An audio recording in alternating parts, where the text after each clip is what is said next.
in a society, it is termed tragedy. When women are oppressed, it is said to be tradition. End of quote. This brings me to this point where I'll invite this great woman of substance. This woman who has cut her teeth in the legislative author of this book that is about to be unveiled. Please join me in welcoming Her Excellency Maureen Tamuno, PhD. I can hear that applause for this great woman, a historian, a diplomat par excellence. Time, Your Excellency, ma'am. Thank you very much. The distinguished chairman of this occasion, His Imperial Majesty Kábíyèsí Ọba Enitan Adéyẹyè Ògúnwùsì. Thank you very much. I'd like to recognize the diplomats in our midst and also to recognize the representative of the Chief of Naval Staff and others that are here, my friends from Ghana, the Senator Binta Masigaraba, the Lagos Caucus, very, very distinguished gentlemen, the representative of the Chief of Naval Staff, captains of industry, distinguished ladies and gentlemen. I decided to put up something so I don't talk for too long. You know, having been a legislator before, you might just think you will talk unendless. So I decided to put something together so it will control the things that I'll say. I'm elated and very, very delighted to be a Nigerian. Thank you. And to say that I feel highly honored and privileged to stand before you today to talk about the book, The Cradle of the World. I'd like to say that a lot of talk has gone down concerning the linkages between the Yoruba stemming from Ile Ife, our beautiful city, to other parts of the world. But I tell you that none has really been documented for those in diaspora to be able to trace their roots. Most of you will wonder, she's not a Yoruba lady. How come she wrote this book? And so I'd like to tell you a little bit about it. Upon my appointment as High Commissioner and diplomat to 4 countries, I did my research and found out the cultural affinities, the linkages. And so I looked very deeply of who to go to, and I had to go to Kábíyèsí of the source. Thank you. And the day I got into the palace, I got the royal blessing of His Imperial Majesty. There was a lot of fanfare there in the palace, and it looked very familiar. And I was wondering, have I been here before? And I knew I had never been there before. And with the excitement, I went to Port Harcourt, and I met my uncle, and I told him the story. I showed him the photographs.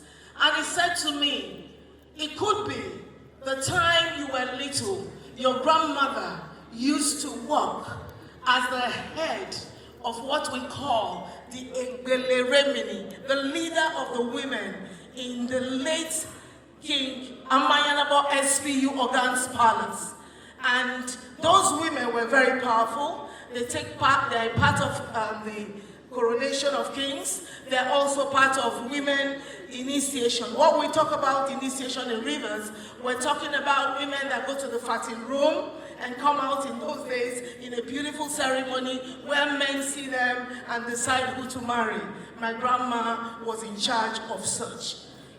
And I remember I was a handbag to those occasions. And so I placed it together and said, yes, my visit to Ife was a homecoming. And that was where this vision started. Now, you wonder, and so what happened next? I went to Jamaica in the midst of COVID.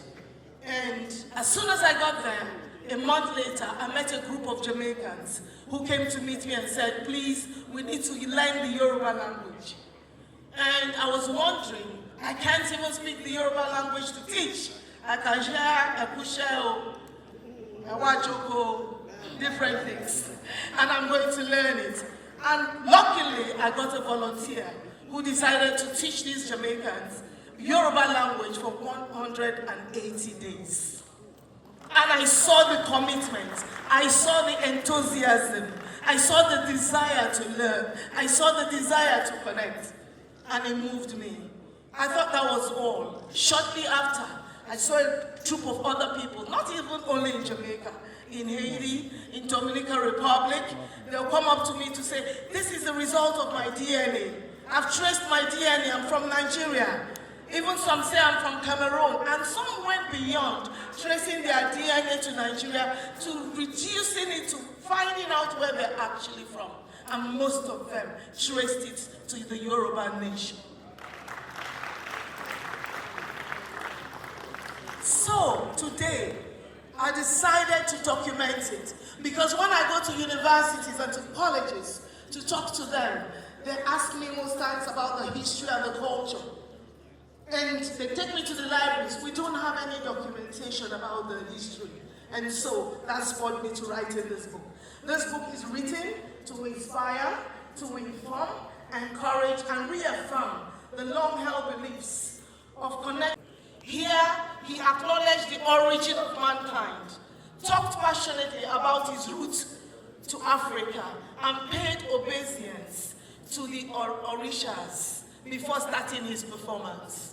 The man who was telling me the story is from Lebanese. He said he got goose pimple around him. Similarly, I had an experience in a Kampong community, and which I sent the pictures to Kabiesi while I was in that function in Jamaica, where prayers were being offered, and familiar things, and familiar, sayings like "Ashe" being said in response. And that reminded me of the great city of Ile Ife. The world agrees that the modern Homo sapiens originated from Africa, and indeed, according to our beliefs, has Ile Ife as the origin of modern civilization. And a lot of people have come to agree with this notion, as you will read in the coffee table book.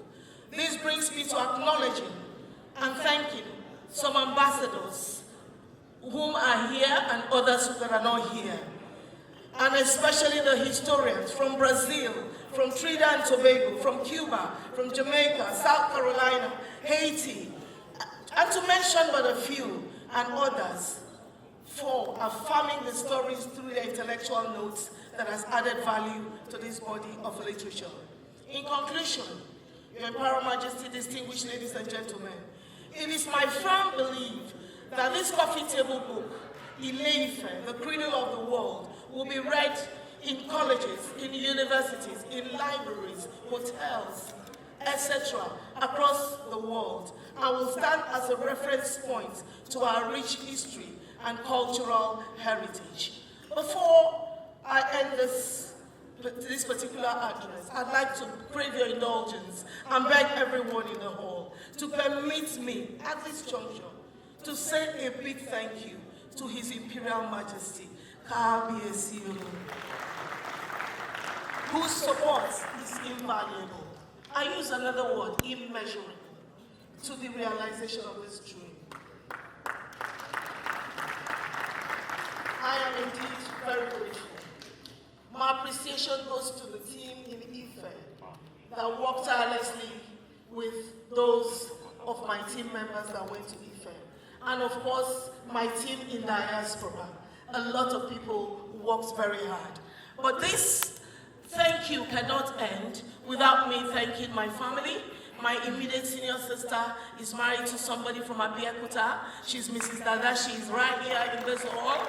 And to say thank you to them. And to my children that are watching us online, that are very excited about this. My entire family, my friends. I can see, on social media, the ambassadors from Netherlands, ambassadors from many countries are with us right here watching. I say thank you to all of you. Finally, remember, there was a lady that wrote a book, and she said the wings, she said the roots and the branches. And she chartered a private airline and flew the first connecting flight between Lagos and Jamaica, Montego Bay, and it took her only 11 hours. Coming back was 9 hours. We're working very hard to connect West Africa through Nigeria to the Caribbean through Jamaica, and that will be done very shortly. Your Imperial Majesty, when I see the look on the faces of the people in the countries I represent, most times I can tell them precisely where they're from. And when I call another Nigeria, without telling him what I've done, and say, guess where this person is from? He says the same thing. Means that we have our people over there. Now, somebody was talking about the black race. No.